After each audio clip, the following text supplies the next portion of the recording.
मंत्री आदरणीय अर्जुन मुंडा जी उपस्थित हैं। उनके साथ भारतीय जनता पार्टी के एसटी मोर्चे के राष्ट्रीय अध्यक्ष आदरणीय समीर ओरांव जी, भारतीय जनता पार्टी की राष्ट्रीय प्रवक्ता सांसद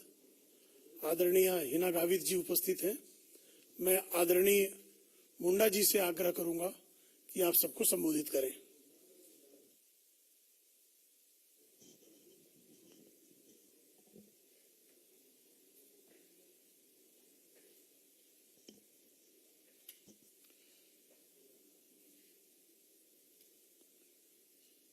हम सब भारत के समस्त नागरिक और मुख्य रूप से देश के सभी आदिवासी समाज, जनजाति समाज आज गौरवान्वित अनुभव कर रहे हैं कि माननीय प्रधानमंत्री और हमारे पार्टी के अगुआ देश के ही नहीं बल्कि दुनिया के लोकप्रिय नेता और देश के प्रधानमंत्री आदरणीय नरेंद्र भाई मोदी और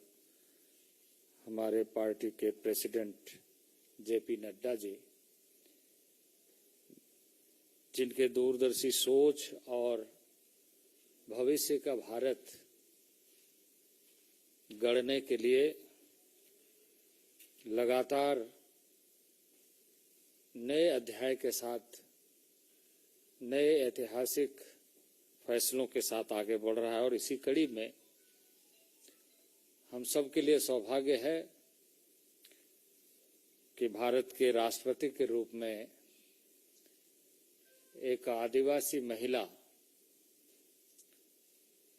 राष्ट्रपति के पद को सुशोभित करने जा रही है।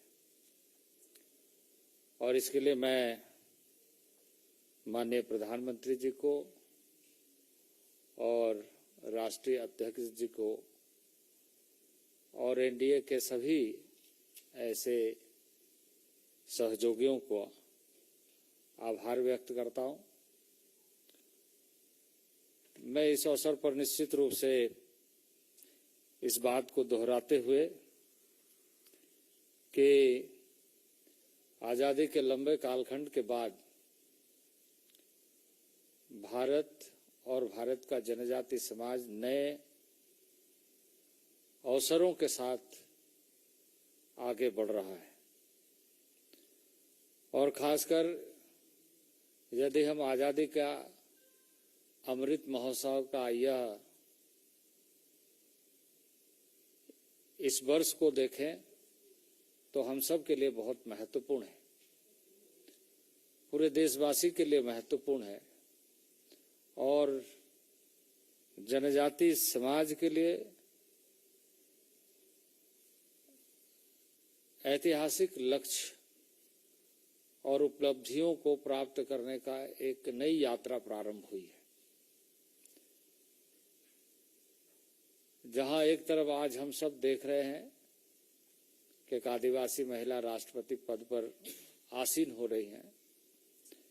वहीं यदि आदरणीय प्रधानमंत्री जी के पिछले 8 वर्षों में लगातार 2014 के बाद आज 2022 तक के सारे कार्यों को और खासकर जनजातीय परिप्रेक्ष्य में देखें तो न केवल विकासात्मक कार्यक्रमों के माध्यम से बल्कि इस बात को बहुत ज्यादा बल देता है और बहुत अधिक सब जनजाति समाज को उत्साहित करता है कि विकासात्मक कार्यक्रम के साथ साथ जनजाति समाज जो आत्म स्वाभिमान के साथ, आदि संस्कृति के साथ, परंपराओं के साथ लगातार जिया है, उस आत्म सम्मान और स्वाभिमान को बढ़ाने का जितने भी ऐसे फैसले हो सकते हैं माननीय प्रधानमंत्री के नेतृत्व में हुआ है। आप सबको मैं बताना चाहता हूं कि भारत के स्वतंत्रता संग्राम में अपनी आहुति देने वाले, जिन्हें आदिवासी समाज भगवान बिरसा मुंडा के नाम से जानते हैं, उनके जन्म दिवस को जनजाति गौरव दिवस के रूप में मनाने का निर्णय आदरणीय नरेंद्र भाई मोदी के नेतृत्व में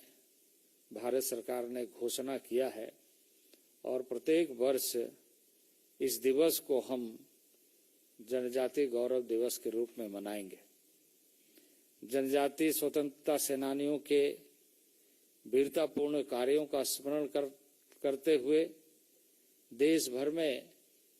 ऐसे महत्वपूर्ण संग्रहालय, जनजातीय स्वतंत्रता सेनानी संग्रहालय, जिसमें 10 पर कार्य चल रहा है, उसमें कई स्वतंत्रता सेनानी संग्रहालय पूरे किए जा चुके हैं और 15 नवंबर को रांची का प्रथम संग्रहालय का उद्घाटन माननीय प्रधानमंत्री जी ने किया है। तो इस सरकार ने 2014 के बाद जहां इस तरह के फैसलों के माध्यम से स्वाभिमान को जगाते हुए लोगों तक विकासात्मक कार्यक्रमों को कैसे पहुंचाया जाए, उसमें खासकर शिक्षा में, स्वास्थ्य में, रोजगार उन्मुखी कार्यक्रमों में और साथ ही साथ संवैधानिक प्रावधानों के आधार पर ऐसे बनाए गए कानूनों को, चाहे वो अनुसूचित क्षेत्र के प्रशासन से संबंधित पंचायतों या फिर वनाधिकार अधिनियम के माध्यम से वन क्षेत्रों में रहने वाले आदिवासी समाज को, उन तक किस तरीके से वो सारी चीजें पहुंचे, ये सुनिश्चित किया है। मैं आपको बताना चाहता हूं कि मोदी सरकार ने वित्तीय वर्ष 2022-23 में जनजाति मंत्रालय को, वैसे हमारा मंत्रालय कई मंत्रालयों के साथ कार्य करता है और इसको यदि हम कुल रूप से देखें तो इस वित्तीय वर्ष में 81,000 करोड़ से अधिक जनजाति क्षेत्रों में, जनजाति वर्गों में विकासात्मक कार्यों के लिए प्रावधान किए गए हैं और इसके साथ साथ ही जनजातीय मंत्रालय का बजट 8,491.92 करोड़ रुपए निर्धारित किए गए हैं और उस पर कार्य चल रहा है। वह पिछले वर्ष की तुलना में लगभग 12.32% अधिक है। मैं इस अवसर पर यह निश्चित रूप से दोहराना चाहूंगा और कहूंगा कि पिछले कई वर्षों में, यानी आजादी के लंबे कालखंड में, अधिकतर समय कांग्रेस ने इस देश का नेतृत्व किया, लेकिन कांग्रेस की सरकारों ने जनजातीय क्षेत्रों के विकासात्मक कार्यक्रमों को एक औपचारिकता पूरा करने के दृष्टि से लगातार बजटीय उपबंध या उसी दृष्टि से कार्य करने का प्रयास किया। कई बार आदिवासियों के संबंध में इस देश में चर्चा हुई, लेकिन कांग्रेस के शासनकाल में उन चर्चा का कोई निष्कर्ष जमीनी स्तर पर नहीं दिखा और इसलिए इस समय माननीय प्रधानमंत्री जी के नेतृत्व में राष्ट्रीय जनजातीय कल्याण कार्यक्रम के तहत विभिन्न ऐसे विशेष कार्यक्रम प्रारंभ किए गए हैं और लगभग 91 मॉडल स्कूल में ही शिक्षा के क्षेत्र में आगामी 5 साल में जो हमारे आधारभूत संरचना के लिए प्रावधान किया गया है वो 29,000 करोड़ से अधिक है। यदि हम 2004 से 2014 के कालखंड को देखें तो वह देश में जनजातीय समाज के लिए 90 स्कूल खोले गए थे, लेकिन 2014 से 2022 के कालखंड को देखें तो 514 एकलव्य मॉडल रेसिडेंशियल स्कूल स्वीकृत किए गए हैं। इनमें से 84 विद्यालय में शिक्षण कार्य प्रारंभ हो गए, स्टूडेंट्स आ गए और पढ़ाई प्रारंभ हो गई है। छात्र छात्राओं के लिए आवासीय परिसर उपलब्ध कराए गए,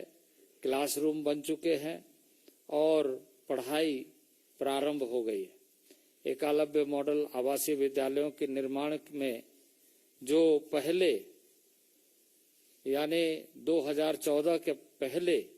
12 करोड़ रुपया का प्रावधान किया जाता था, वहीं इस समय में हम ऐसे स्कूलों के लिए 37.80 करोड़ और जो दुर्गम क्षेत्र है उसके लिए 48 करोड़ रुपया व्यय कर रहे हैं। 175 एकलव्य मॉडल स्कूल में इलेक्ट्रॉनिक्स और आईटी मंत्रालय के साथ मिलकर के स्मार्ट कक्षाओं की स्थापना की जा रही है। छात्रवृत्ति की स्कॉलरशिप की यदि हम बात करें 2013-14 में 978 करोड़ था, यानी 2014 के बीच में बाद में यदि हम आंकड़ों को देखें तो जहां हमने पूरे स्टूडेंट्स का डिजिटाइजेशन किया, डीबीटी मॉडल में लेकर के आए और अभी लगभग 2500 करोड़ से अधिक राशि हम इसके लिए व्यय कर रहे हैं, इसके लिए आवंटित किया है। अनुसूचित जनजातियों के कल्याण के लिए जो हमारा कार्यक्रम है, जैसे मैंने आपको पहले कहा कि कुल मिलाकर के जो कई मंत्रालयों के साथ हम काम कर रहे हैं उसमें हमारा पहले का यदि बजट प्रोविजन को देखें तो वह 20-21 हजार करोड़ होता था और आज के हमारे मंत्रालय के बजट प्रावधान के साथ यदि हम उसे देखें तो जैसे मैंने कहा कि 87,000 करोड़ से अधिक, यानी 80,000 करोड़ से अधिक अन्य विभागों के माध्यम से और हमारे विभाग के माध्यम से, हमारे मंत्रालय के माध्यम से 8,000 करोड़ व्यय किया जा रहा है। केंद्रीय मंत्रालयों के विभागों के साथ समन्वय और कन्वर्जेंस के साथ इन सारे योजनाओं को पूरा करने का एक निर्णय हम सब ने लिया है। प्रधानमंत्री नरेंद्र भाई मोदी लगातार इस बात को ध्यान में रखते हुए कि जनजातीय समाज दुरूह क्षेत्र में रहता है, यानी जंगलों के बीच में, और उनके जो रहने के जो क्षेत्र है वहां आवागमन की बहुत स्थिति लंबे कालखंड तक एक गैप के रूप में दिखी है। उसके लिए विशेष तौर से सड़कों के निर्माण का कार्य प्रारंभ किया गया है और स्पेशल तरीके से स्पेशल एक प्रोग्राम इंटरनेट के लिए जो ऐसे क्षेत्र है 4G कनेक्शन पहुंचे, उसके लिए 7,287 गांवों को चिन्हित किया गया है जहां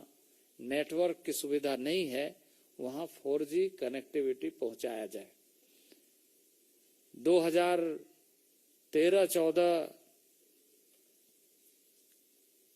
के पहले और 2014 के बाद के इन सारे चीजों को यदि हम मूल्यांकन करें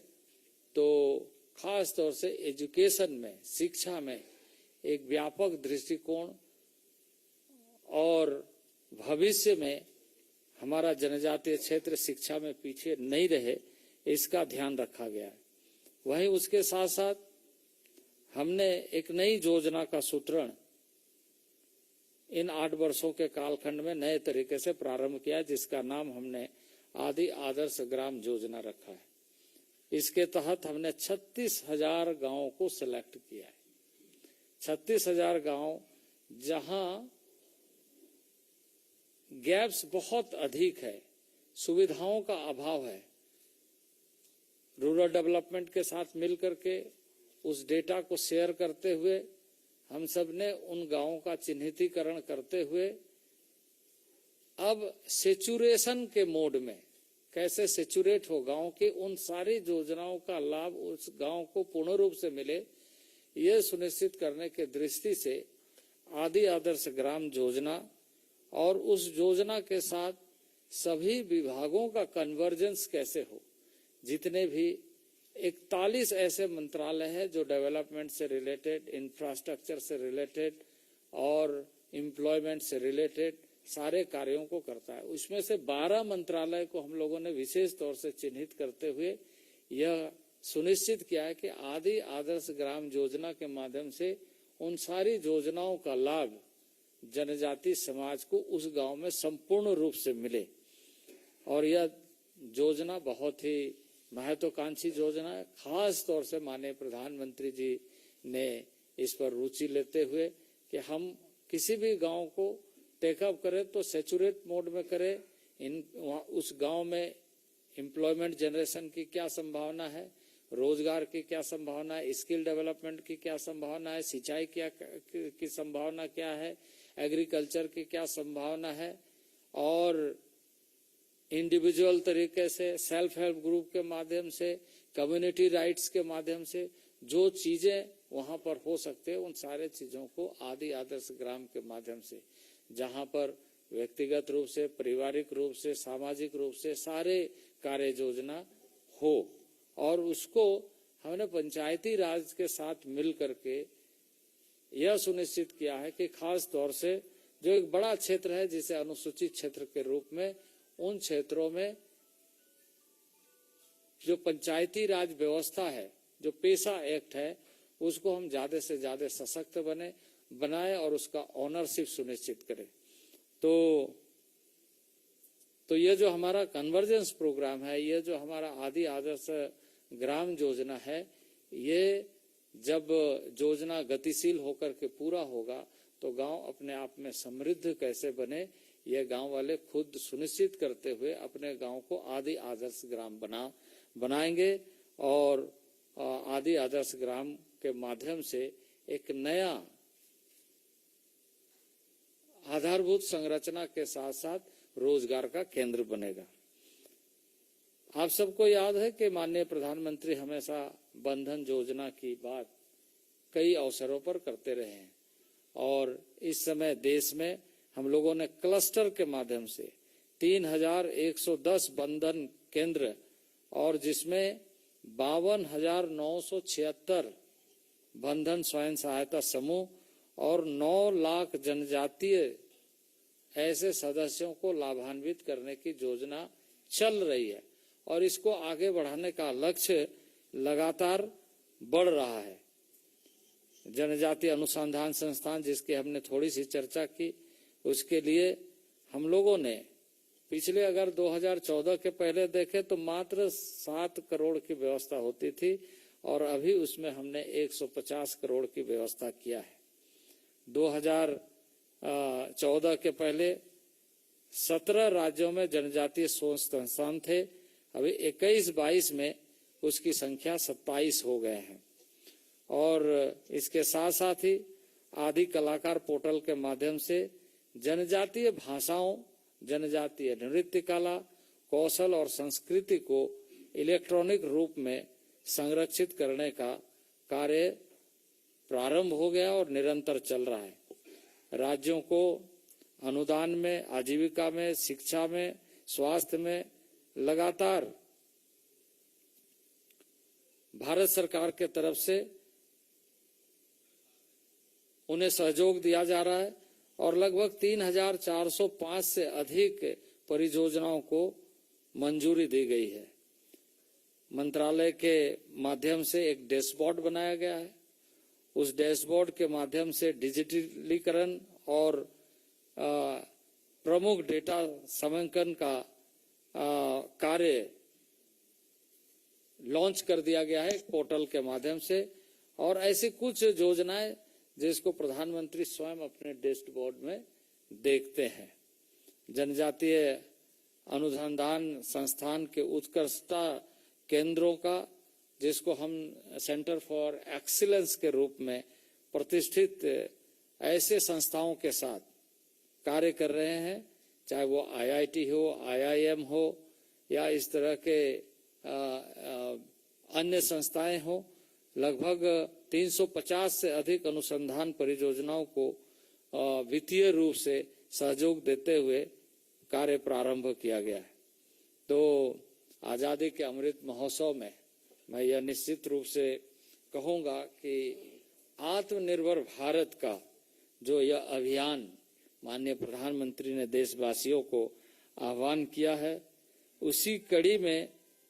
लगातार हम जनजातीय क्षेत्रों में विशेष आधारभूत संरचना और पिछले 5 वर्षों में नए हाट बाजार और साथ ही साथ भंडार के लिए भंडार गृह का निर्माण करने की योजना हम लोगों ने स्वीकृति दिया है और उसका कार्य प्रारंभ हो रहा है। ट्राइफेड के माध्यम से जहां हमने कहा कि सुदूरवर्ती क्षेत्र में जो वनोपज है उसका वैल्यू एडिशन के साथ उसका मार्केटिंग नेटवर्क, उसका लिंकेज और इंटरनेशनल मार्केट की जितनी पोटेंशियल है उसको हम लगातार आगे बढ़ा रहे हैं। और अभी बहुत सारे ऐसे उत्पाद है जिसका हम राष्ट्रीय स्तर पर और अंतर्राष्ट्रीय स्तर पर बाजार कर रहे हैं और उस कार्य को आगे बढ़ा रहे हैं। उत्तर पूर्वी क्षेत्र के लिए, नॉर्थ ईस्ट के लिए हमारा अभी एक बड़ी योजना एक मंजूरी दी गई है और उसमें लगभग 130 करोड़ की योजना 130 करोड़ की योजना हमने उस पर स्वीकृत किया है और 75 करोड़ रुपया ऑलरेडी हमने उसके लिए उपलब्ध करा दी है। तो इस तरीके से नॉर्थ ईस्ट के ऊपर भी हमारा विशेष ध्यान है और जनजातीय समाज के वहाँ जो रहने वाले लोग हैं उसमें एंटरप्रेन्योरशिप का डेवलपमेंट का कार्य बहुत तेजी से बढ़ रहा है और लोग जुड़ रहे हैं। मोदी सरकार ने पहली बार ऐसे कार्य योजना के माध्यम से लोगों को जोड़ने का कार्य प्रारंभ किया है, जिसके माध्यम से सुदूरवर्ती क्षेत्र में रहने वाले लोगों को एक अच्छी सुविधाओं के साथ भी, रोजगार के साथ भी और आत्म स्वाभिमान के साथ भी बढ़ने का मौका मिल रहा है। आप सभी जानते हैं कि इस देश में एक नया प्रयोग के साथ नया मैनेजमेंट सिस्टम माननीय प्रधानमंत्री जी ने प्रारंभ किया है और वो है एस्पिरेशनल डिस्ट्रिक्ट, जिसके बारे में आपको हमारे हिना गावित जी आपको पूरी तरीके से ब्रीफ करेंगे कि यह जो कार्य योजना है एस्पिरेशनल डिस्ट्रिक्ट मैनेजमेंट सिस्टम किस तरीके से धरातल पर सतह पर कैसे बेहतर ढंग से उतरे और जिसका बहुत अच्छा परिणाम सामने आ रहा है डिफरेंट सेक्टोरल डेवलपमेंट के लिए, वो आपको डिटेल्स में बताएंगे। जनजातीय क्षेत्र मुख्य रूप से मिनरल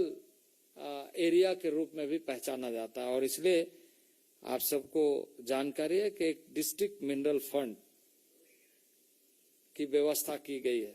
और जिसमें यह व्यवस्था है कि डिस्ट्रिक्ट मिनरल फंड के माध्यम से ट्राइबल और ट्राइबल एरिया के होलिस्टिक अप्रोच के साथ ऐसी योजनाओं को स्थानीय स्तर पर, सतही स्तर पर कैसे पूरी की जा सके, इस पर बल दिया गया है। तो भाजपा की सरकार 2014 से 2022 के कालखंड को यदि हम देखें तो पूरे जनजातीय समाज को इस रूप में देखते हुए कि आज़ादी के लंबे कालखंड में बहुत तरह के प्रावधानों की बात की गई, बहुत तरह की योजनाओं की बात की गई, बहुत तरह के कार्यक्रमों की बात की गई, बहुत तरह के संवैधानिक अधिकारों की बात की गई, लेकिन उसको धरातल पर उतारने के लिए जो प्रयत्न होना चाहिए उसमें कभी स्पष्टीकरण नहीं रहा। और इस समय यदि आप देखें तो माननीय प्रधानमंत्री जी ने जहां स्थानीय स्तर पर युवाओं को, आदिवासी महिलाओं को और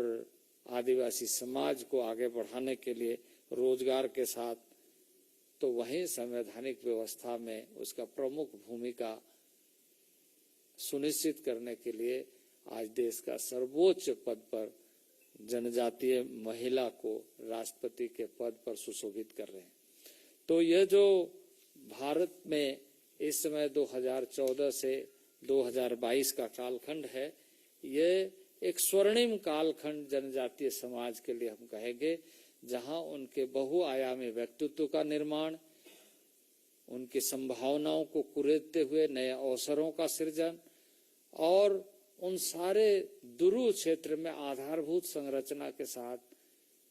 स्वाभिमानी जनजाति समाज को उनके अपने स्थानों पर बेहतर तरीके से अवसर मिले, ये उपलब्ध कराने का जो एक बड़ी सोच के साथ, बड़ी उद्देश्य के साथ काम आगे बढ़ रहा है। मैं बाकी आपके जो प्रश्न होंगे, यदि कोई प्रश्न हो तो उस समय में फिर हम लोग चर्चा करेंगे। अभी मैं कहूंगा कि हमारे जो जनजाति मोर्चा के राष्ट्रीय अध्यक्ष हैं समीर उरांव जी थोड़ा आपको ब्रीफ करें, उसके बाद हिना गावित जी आपको ब्रीफ करेंगे और उसके बाद आपके कोई क्वेश्चन होगा तो मैं आपको उत्तर दूं। पत्रकार वार्ता में हमारे केंद्रीय मंत्री आदरणीय अर्जुन मुंडा जी, पत्रकार वार्ता में हमारे केंद्रीय मंत्री आदरणीय अर्जुन मुंडा जी, हमारे पार्टी के प्रवक्ता आदरणीय प्रेम शुक्ला जी और सांसद आदरणीय हिना गावित जी और सामने में बैठे विभिन्न पत्र पत्रिका, electronic media, print media, social media से आए हमारे संवाददाता मित्रों, सबसे पहले तो आज एक ऐतिहासिक क्षण है। आजाद भारत में पहली बार ऐसा निर्णय और निर्णय से निर्वाचित हुए हमारे देश के जनजाति समुदाय की बेटी आदरणीय हमारे द्रौपदी मुर्मू जी, जो देश के सर्वोच्च स्थान पर पदस्थापित हुए हैं। इसके लिए मैं आदरणीय नरेंद्र भाई मोदी जी को, एनडीए के नेता को, हमारे पार्टी के राष्ट्रीय अध्यक्ष जी को और आप तमाम सबको आपके माध्यम से देशवासियों को मैं शुभकामना और बधाई देता हूं। निश्चित रूप से जो जनजातीय कार्य, जो देश के जनजाति समुदाय के लिए जो किए जा रहे हैं, इन सारे बातों को हमारे आदरणीय अर्जुन मुंडा जी ने एक एक बातों को बताने का काम किया। लेकिन मैं बताना चाहता हूं कि आजाद भारत में पहली बार इस देश के अंदर जनजाति समाज समुदाय के लिए बहुत ऐसे रचनात्मक कार्य किए जा रहे हैं जो कि आजादी के बाद उपेक्षित पड़ा था। निश्चित रूप से मैं कहना चाहूंगा कि ये जो आजादी के अमृत महोत्सव का वर्ष चल रहा है, देश एक तरफ आजादी का अमृत महोत्सव मना रहा है,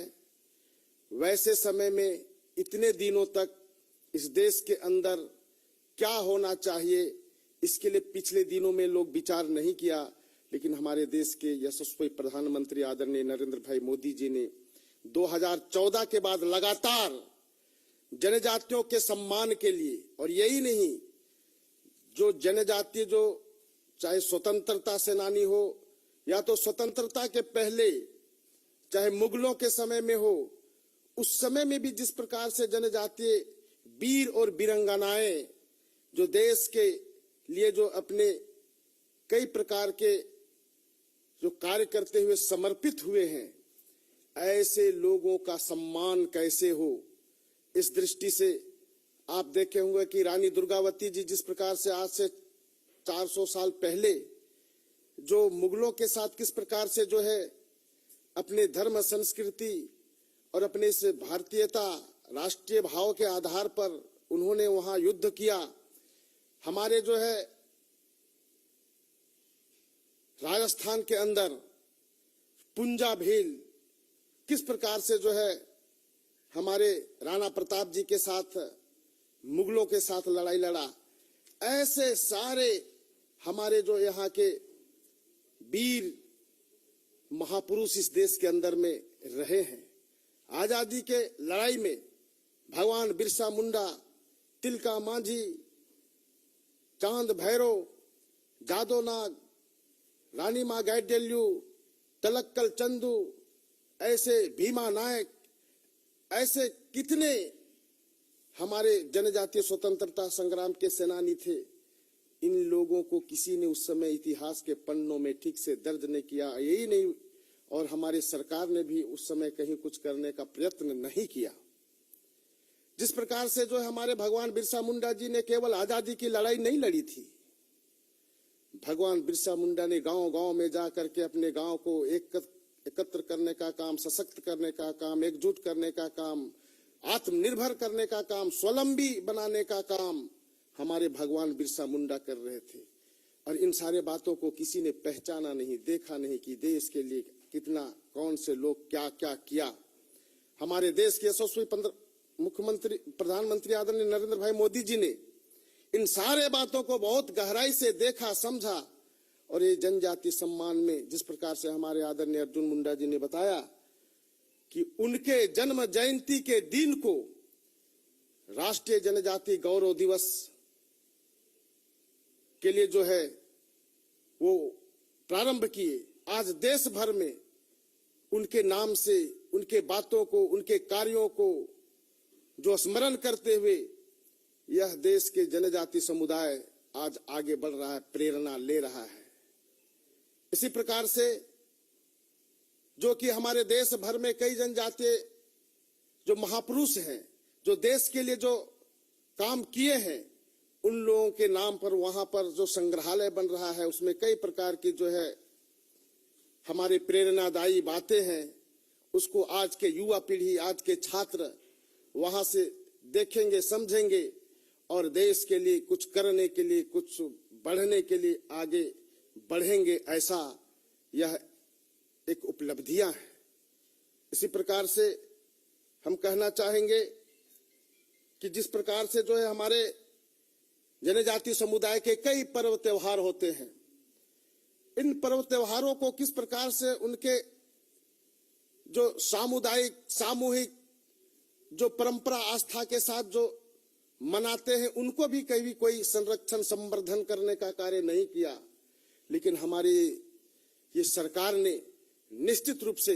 ये कुंभ के बाद में जो जनजातियों का सबसे बड़ा जो मेला लगता है, मेड़ारम यात्रा जो तेलंगाना के अंदर है, वहां करोड़ों लोग वहां पर एकत्र होते हैं। 7-8 राज्यों के लोग वहां पर एकत्र होते हैं। वहां पर जनजातीय कार्य मंत्रालय के माध्यम से हमारे जनजातियों का आस्था का केंद्र है, विश्वास का केंद्र है। उनको कैसे संरक्षण संवर्धन हो, इसलिए वहां भी बजटीय प्रावधान के आधार पर इन सारे चीजों को कैसे वो लोग ठीक ढंग से अपना अनुपालन करते हुए पुरखों पूर्वजों के जो आस्था का केंद्र है, अपने समाज संस्कृति है, उसको आगे बढ़ाएं। इसलिए वहां भी ऐसे सारे जो बजटीय प्रावधान है उसको किया गया है। तो इस प्रकार से निश्चित रूप से मैं कहना चाहूंगा कि आज जो आजादी के अमृत महोत्सव को मनाने के लिए हम बता सकते हैं, कह सकते हैं, और आने वाले दिनों में जब 25 वर्ष और यानी 100 वर्ष हो जाएगा आजादी का, उस समय जनजाति समुदाय अपने आप में दिखेगा, अपने आप में जो है अपनी संस्कृति, आस्था, परंपरा, विश्वास को ये भारतीयता के साथ जोड़ करके आगे जाएगा कि अपनी अलग पहचान उनकी भारतीयता की दिखेगी। ऐसा सारा कार्य हमारे देश के यशस्वी प्रधानमंत्री जी ने प्रारंभ किया है। निश्चित रूप से हम कहना चाहेंगे कि आज बहुत सारे अचीवमेंट हैं और इस अचीवमेंट के आधार पर मैं कह सकता हूं कि यह भारत जो बदल रहा है, बढ़ रहा है, एक भारत श्रेष्ठ भारत की ओर जो चल रहा है, अपने प्रधानमंत्री जी का यह यात्रा है, इसमें हमारा जनजाति समुदाय भी कदम से कदम मिला करके आगे बढ़ेगा, ऐसा दिखाई दे रहा है, ऐसा मेरा मानना है। धन्यवाद। हिना गावित जी।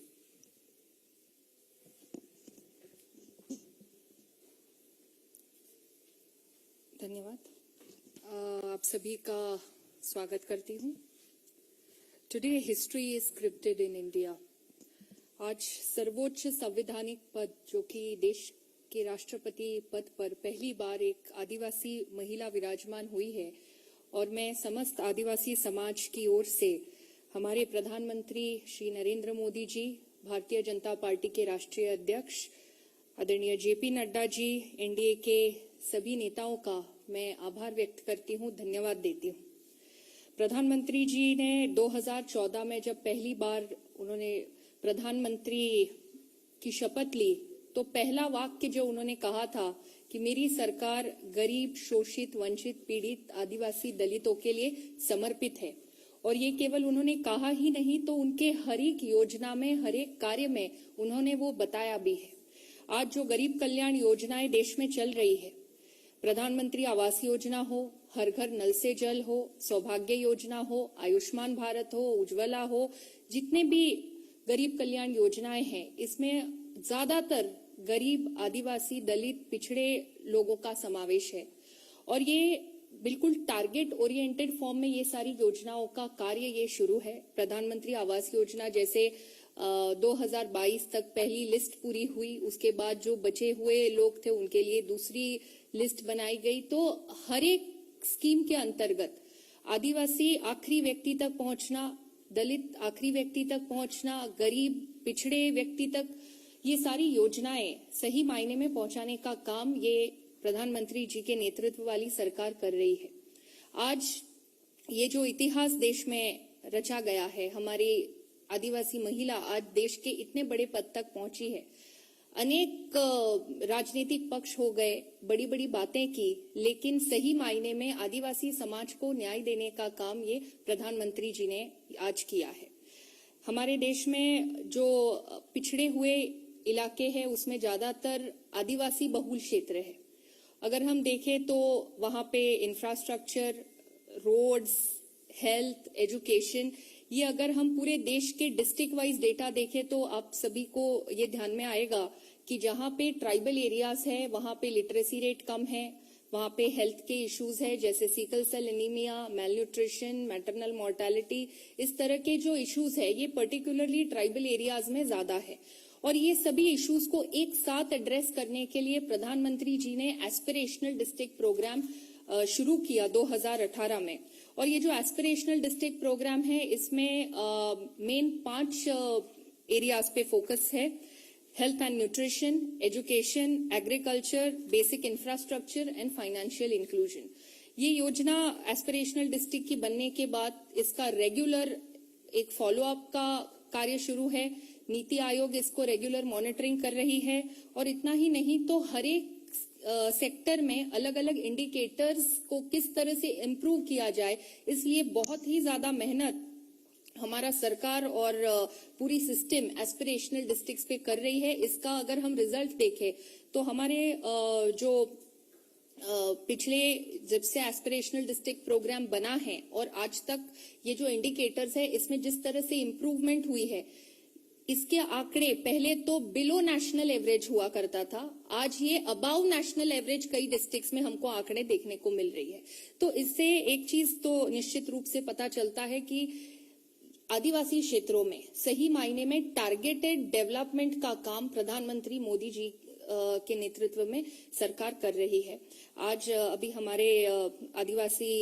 विभाग के मंत्री आदरणीय मुंडा जी ने उनके विभाग के अंतर्गत जो योजनाएं चल रही है उसके बारे में उन्होंने डिटेल में बताया। उसमें और एक चीज मैं जोड़ना चाहूंगी सर के विभाग आपके माध्यम से स्वास्थ्य पोर्टल बनाया गया है। आज तक देश में ट्राइबल एरियाज में जो माल न्यूट्रिशन, सिकल सेल एनीमिया या बाकी हेल्थ रिलेटेड जो इश्यूज थे, इसको टारगेटेड उसके ऊपर आज तक देश में कोई ऐसा आंकड़े आइडेंटिफाई करने के लिए कोई व्यवस्था नहीं थी। आज स्वास्थ्य पोर्टल के माध्यम से ट्राइबल और नॉन ट्राइबल एरियाज में हेल्थ के किस तरह से प्रॉब्लम्स है और वो किस तरह से इम्प्रूवमेंट हो रही है, वो सारा स्वास्थ्य पोर्टल के माध्यम से हमें देखने को मिल रहा है। इसी के साथ साथ हमारे जो ट्राइबल एरियाज में माइनर फॉरेस्ट प्रोड्यूस है, इसको पहली बार मिनिमम सपोर्ट प्राइस देने का काम भी इसी सरकार ने किया। 23 प्रोडक्ट्स माइनर फॉरेस्ट प्रोड्यूस के अभी एमएसपी के लिस्ट में जोड़े गए हैं। तो कुल मिलाके मैं यही कहना चाहूंगी कि आदिवासी समाज आज बहुत ही गौरवान्वित महसूस कर रहा है और आदिवासी क्षेत्रों में जो कई सालों से बेसिक इंफ्रास्ट्रक्चर या कई सारी ऐसी योजनाएं थी जो नहीं पहुंच पा रही थी, आज सही मायने में वो योजनाएं वहां तक पहुंच रही है और आदिवासी समुदाय को न्याय देने का काम यहां हो रहा है। बहुत बहुत धन्यवाद। आप लोगों को प्रश्न हो तो पूछ सकते हैं।